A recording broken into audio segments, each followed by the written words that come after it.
everyone, welcome back to more spooky reviews, and today we are reviewing Fresher Luke's Forsaken Gods. Maybe you could argue that I'm reviewing this a little bit late since the campaign was finished up a while ago, but I figured it would be good for a Halloween review just because it features the classic Sleepy Hollow creature, a dannphan. And I think that this is a pretty good book, one that a lot of people could enjoy. Briefly going over the plot, the main character is actually a historian who hires two bodyguards to come with her into a dungeon where they're supposed to find a bunch of treasure, but instead they just find an empty suit of armor, which turns out to be alive and starts attacking them. Now, while the two bodyguards I realize were not very nice people and were only looking for money, I do kind of feel bad that they both get offed so quickly in this series. Now, meanwhile, our main character falls into a deep dark cave where she accidentally reignites the flame of a dannphan, known simply as Skull Knight, and she creates a bond with him, like a master and servant bond, unknowingly.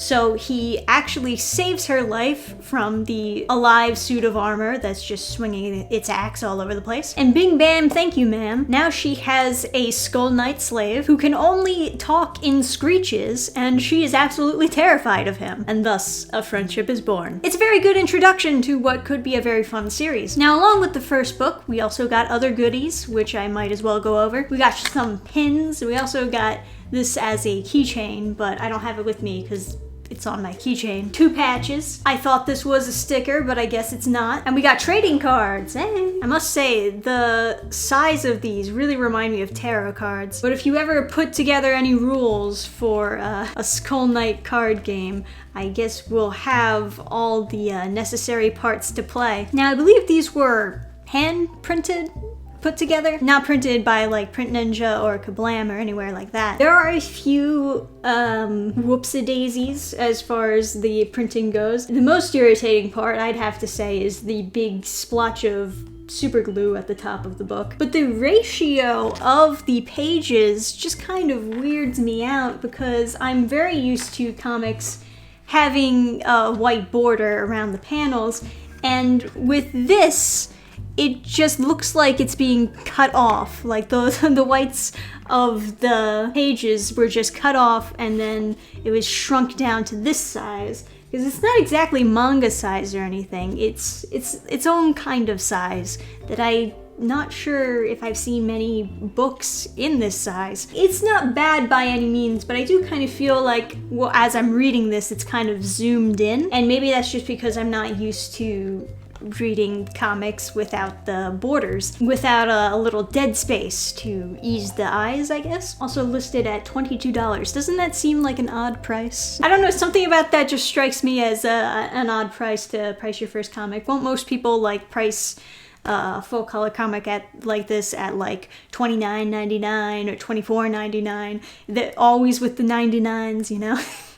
Apparently that is some kind of marketing ploy. They say that like making it 1 cent less kind of tricks the human brain into thinking that it's cheaper somehow. I don't really know the whole science behind it, but apparently that's why there's so many prices where it's a dollar amount and then a certain amount of change that usually ends in a 9. But yeah, it's a simple start to what could be a great series. I will say, since we're doing spooky reviews, I always have to add a disclaimer. I'm not really sure if I would see this as a Halloween reading choice. I don't really view this as a spooky comic per se, although there are, like, I guess, spooky sections. I actually look at this as a fantasy adventure comic, more like a Dungeons and Dragons type style thing, which I have been looking to read more of those types of comics. Mostly the closest I can get would be like isekai manga. I'm into it, and if he did want to add more characters to the party later on, I mean,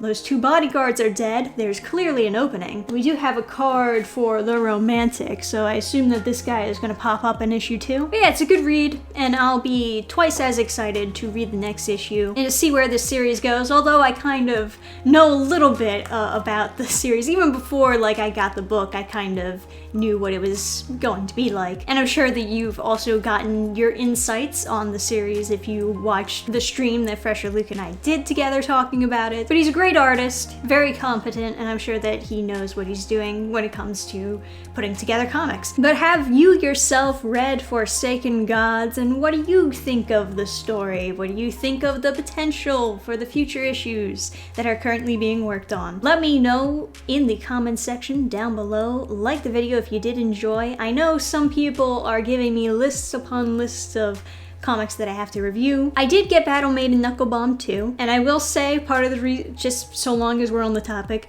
part of the reason why I didn't do a review of that one is because I kind of felt like it was an in-betweener issue, if that makes sense. It just kind of felt like I didn't have that much to say about it. Like it wasn't super plot heavy, but maybe I'll look it over and put together a review for that too. Or maybe I'll just wait for the third one to come out and then like review issue 2 and 3 together. But anyway, I'll let you continue your life. Thank you guys for watching. I'll see you next time. Till then, bye!